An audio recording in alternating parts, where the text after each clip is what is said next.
Good afternoon, YouTube. This is Kaylin Strain coming at you with another thrift store haul. And some of these items, will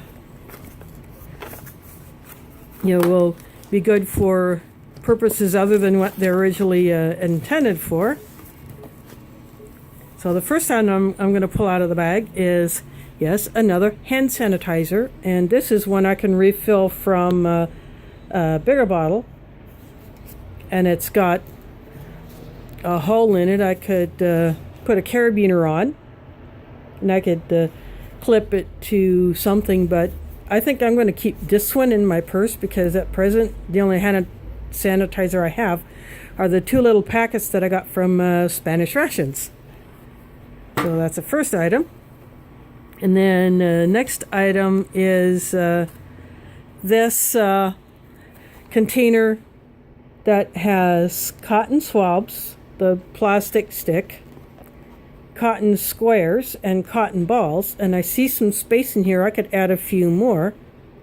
But this is a sturdy plastic container, so I could refill this.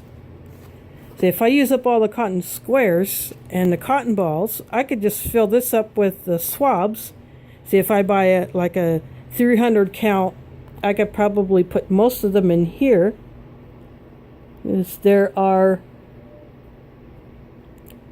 140 cotton swabs.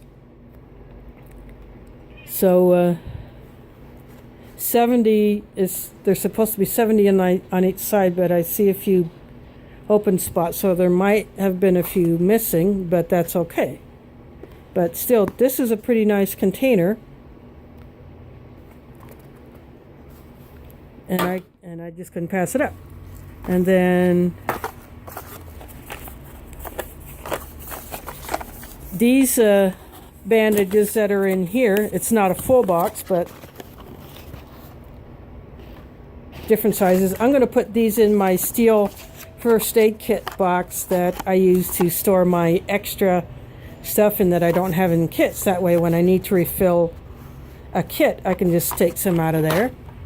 And then I got this box that says large non-stick pads, but when I open the box, I also find, in addition to the pads, a bunch of these really big bandages.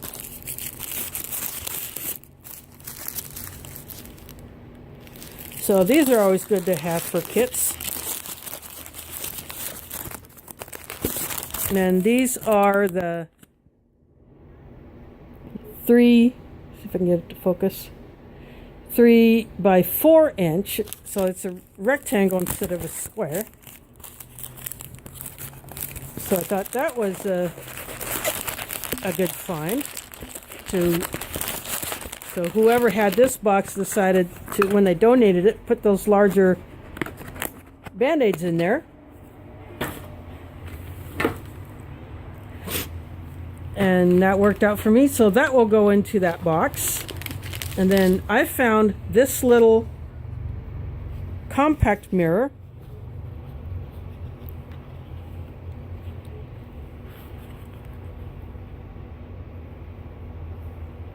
Little cheap plastic thing, which is very, very thin.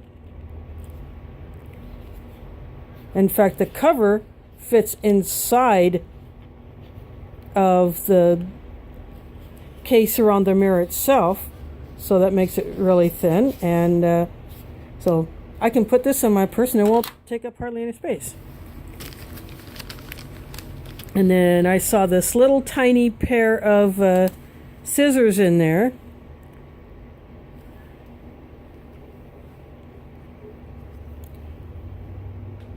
There's a little plastic sleeve on the end, and I'm just going to leave that there. But this little tiny pair of scissors, which can go into I might throw this one into my trauma kit,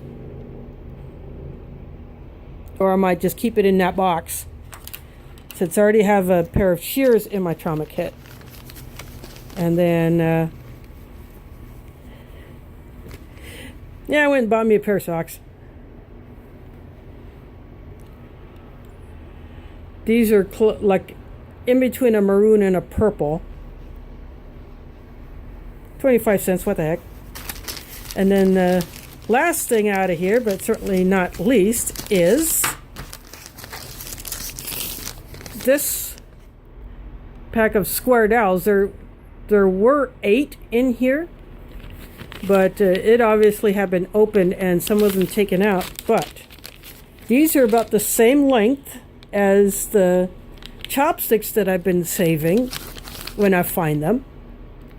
And I'm going to put these with those chopsticks because I can run these through the pencil sharpener and get shavings. Or if I have to, say, like, cut them in half or break them in half, use them as kindling for a fire.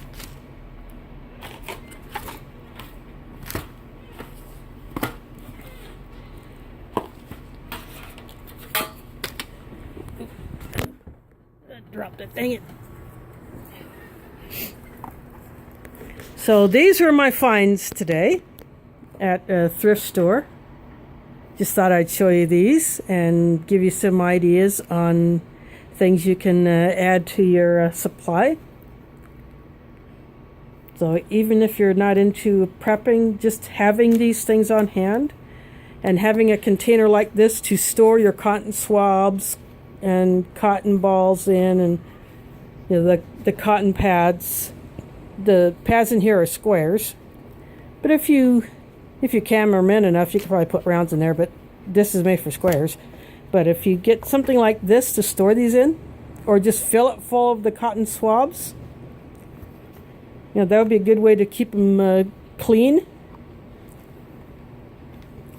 And so I just thought I'd show you this and give you some ideas. So thanks for watching, and catch you on the flip side.